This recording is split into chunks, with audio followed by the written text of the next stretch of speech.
दोस्तों, जहां एक तरफ भारत ग्लोबल लेवल पर एक बड़ी शक्ति के रूप में उभर कर सामने आ रहा है, वहीं दूसरी तरफ हमारे देश के सामने चुनौतियां भी बढ़ गई हैं। एक तरफ जहां पश्चिमी बॉर्डर पर पाकिस्तान अपनी हरकतों से बाज नहीं आता, वहीं दूसरी तरफ चीन लगातार डोकलाम, पूर्वी लद्दाख और अरुणाचल में दुस्साहस कर रहा है। और ऐसी ही आने वाली कई चुनौतियों से निपटने के लिए इंडियन आर्मी भी खुद को ताकतवर बना रही है। हाल ही में इंडियन आर्मी ने ऐसे जेट पैक सूट्स बनाने का ऑर्डर दिया है जिसे पहनकर अब भारतीय सेना के जवान हवा में उड़कर दुश्मन के खेमे पर वार करते नजर आएंगे। पर आखिर क्या है ये जेट पैक सूट और क्या है इसकी खासियतें और कौन से बड़े हथियार भारतीय सेना में शामिल होने जा रहे हैं, चलिए जानते हैं मिलकर आज की हमारी इस वीडियो में। हाल ही में रिपब्लिक डे के मौके पर इंडियन आर्मी ने खुद को मजबूत बनाने के लिए कुछ हथियार और इक्विपमेंट्स खरीदने की घोषणा की।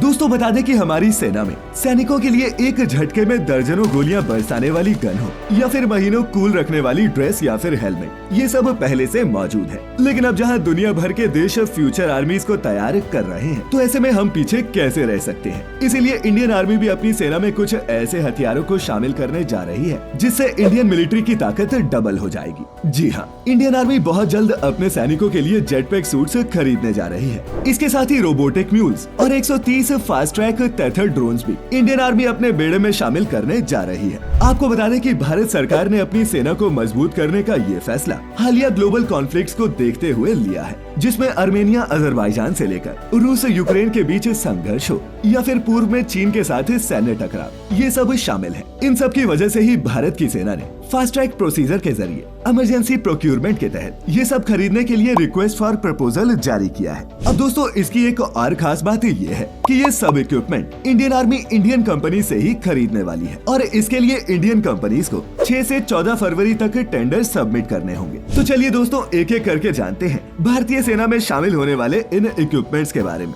Jet pack suit. दोस्तों, जैसा कि इसके नाम से ही पता चलता है कि ये एक ऐसा सूट है जिसे पहनकर इंसान जेट बन जाता है। जी हाँ, आपने भी इस सूट का इस्तेमाल आयरन मैन जैसी मूवीज में देखा होगा और अब फिल्मों की ही तरह बॉर्डर पर तैनात सैनिक भी जरूरत पड़ने पर उड़ते हुए दिखाई देंगे। आपको बता दें कि आयरन मैन के स्टाइल वाले इस सूट की बाजार में कीमत 3 से 4 करोड़ रुपए बताई जा रही है, लेकिन इंडियन आर्मी इसे किस रेट पर खरीदेगी ये फिलहाल साफ नहीं है। बता दें कि अपनी शक्ति को बढ़ाने के लिए इंडियन आर्मी ने 48 जेट पैक खरीदने की सोची है। दरअसल ह्यूमन फ्लाइट स्टार्टअप ग्रेविटी जैसी कंपनीज सेना के लिए ऐसे सूट तैयार कर रही है। इंडियन आर्मी ने ऐसे ही सूट्स के लिए रिक्वेस्ट फॉर प्रपोजल जारी किया है, लेकिन जैसा कि हमने आपको बताया कि भारतीय सेना इनको भारतीय वेंडर के जरिए ही खरीदेगी। ऐसे में सेना की कोशिश है कि सभी ऑर्डर फास्ट ट्रैक के जरिए पूरे किए जाएं। बता दें कि इसके लिए सेना ने इमरजेंसी पावर के तहत मिले पैसों को खर्च करने का फैसला लिया है। कैसा होगा जेट पैक सूट? अब दोस्तों, अगर हम जेट पैक सूट की बात करें तो अभी तक इनको साइंस फिक्शन मूवीज और हॉलीवुड की कुछ फिल्मों में ही देखा गया है। कई पश्चिमी देशों की सेना इस तरह के जेट पैक सूट्स पर रिसर्च कर रही है, जिसमें यूनाइटेड स्टेट्स और यूनाइटेड किंगडम शामिल है। आपको बता दें कि यूके मरीन्स ने तो चलती स्पीड बोट से क्वीन एलिजाबेथ एयरक्राफ्ट कैरियर के चारों ओर चक्कर लगाने का वीडियो भी जारी किया था। इसमें जवान अपने हाथों और पीठ पर जेट पैक लगाकर समुद्र पर एक जहाज से दूसरे जहाज तक जाते नजर आए। और दोस्तों, ऐसा माना जा रहा है कि भविष्य में भारतीय सेना के सैनिक भी कुछ इसी अंदाज में उड़ते नजर आएंगे। इंडियन आर्मी की शर्तों के मुताबिक जेट पैक का वजन 40 किलो से कम होना चाहिए। आपको बता दें कि यहाँ इनको पहनने के बाद एक सैनिक अपने साथ ज्यादा वजन उठा सकेंगे। वहीं जेट पैक्स के दम पर वो 50 किलोमीटर प्रति घंटे की रफ्तार से उड़ान भी भर सकेंगे। इसके दम पर वो तेजी से मूव कर सकते हैं। इससे उबड़ खाबड़ जमीन पर मैन्यूवर बहुत ही आसान हो जाता है। भारतीय सेना ने जो इस जेट पैक के लिए अपनी जरूरतें बताई हैं, उनके मुताबिक ये सूट एक टरबाइन युक्त अकेले सैनिक को मोबिलाइज करने वाला सूट होना चाहिए, जिससे सैनिक आसानी से अपनी उड़ान को ऊंचा या फिर नीचा कर सके। दोस्तों, बता दें कि इस तरह के सूट्स में 5 गैस टरबाइन जेट इंजन लगे होते हैं, जो करीब 1000 हॉर्स पावर की एनर्जी पैदा करते हैं। वही आपको बता दें कि जेट का प्रोपल्शन सिस्टम मॉडर्न टरबाइन या फिर इलेक्ट्रिक या फिर हाइब्रिड तकनीक पर होना जरूरी है। इसकी मैक्सिमम स्पीड 50 किलोमीटर प्रति घंटा से कम नहीं होनी चाहिए। वहीं इसकी पेलोड कैपेसिटी भी 80 किलोग्राम से कम नहीं होनी चाहिए, ताकि एक 80 किलो का इंसान भी आसानी से इस 40 किलो वजनी सूट के साथ उड़ान भर सके। और उड़ान 8 मिनट से कम भी नहीं होनी चाहिए। साथ ही ये सूट ऐसा होना चाहिए कि ये कम से कम 10 से 15 और ज्यादा से ज्यादा 40 से 45 डिग्री के तापमान में भी आसानी से ऑपरेट कर सके। दोस्तों आपको बता दें कि ये सूट जेट फ्यूल, डीजल या फिर केरोसिन से चल सकता है। यूजर अपने हाथों के मूवमेंट से इस जेट पैक को दिशा दे सकते हैं। साथ ही इस सूट की शेल्फ लाइफ 10 साल से कम नहीं होनी चाहिए। जानकारों की माने तो भारतीय सेना को ऐसे जेट पैक चाहिए जो हर तरह के एरिया में ऑपरेट कर सके। जी हाँ, सेना को ऐसे जेट पैक सूट चाहिए जो समतल, रेगिस्तान, पहाड़ और हाई एल्टीट्यूड इलाके में भी 3000 मीटर की ऊंचाई तक आसानी से ऑपरेट कर सके। दरअसल अक्सर सैनिकों को हाई एल्टीट्यूड एरिया में बहुत सी जगह पर पैदल जाने में परेशानी होती है, लेकिन दोस्तों इस सूट के जरिए किसी भी इलाके में आसानी से पहुंचा जा सकता है। हालांकि आसमान में उड़ता सैनिक दुश्मन के निशाने पर आसानी से आता है, इस कारण इसके इस्तेमाल को लेकर प्लानिंग की तैयारियां शुरू हो चुकी हैं। आपको बता दें कि इसके इंडियन आर्मी में शामिल होने के बाद यूनाइटेड स्टेट्स ऑफ अमेरिका और यूनाइटेड किंगडम के बाद भारत वो दुनिया का तीसरा देश बन जाएगा जिसके पास जेट पैक वाले सैनिक होंगे। इनका इस्तेमाल चीन और पाकिस्तान से लगी सीमाओं के अलावा कई और सेंसिटिव जगहों पर भी किया जा सकता है। Robotic mules. वहीं दोस्तों Indian army jet pack suit के साथ साथ रोबोटिक म्यूल्स यानी कि रोबोटिक खच्चर भी अपनी सेना में शामिल करने जा रही है। जी हाँ, जहाँ अब तक भारतीय सेना ऊंचाइयों पर तैनात सैनिकों के लिए रसद और बाकी सामान पहुँचाने के लिए पशु परिवहन में यानी कि एनिमल ट्रांसपोर्ट में ऊँटों का इस्तेमाल करती थी, वहीं अब सेना पशु परिवहन को बदलने के लिए रोबोटिक खच्चर खरीद रही है। जहाँ पहले ऊँटों के जरिए सामान ले जाने में काफी परेशानी का सामना करना पड़ता था और वक्त भी बहुत लगता था, वहीं अब भारतीय सेना में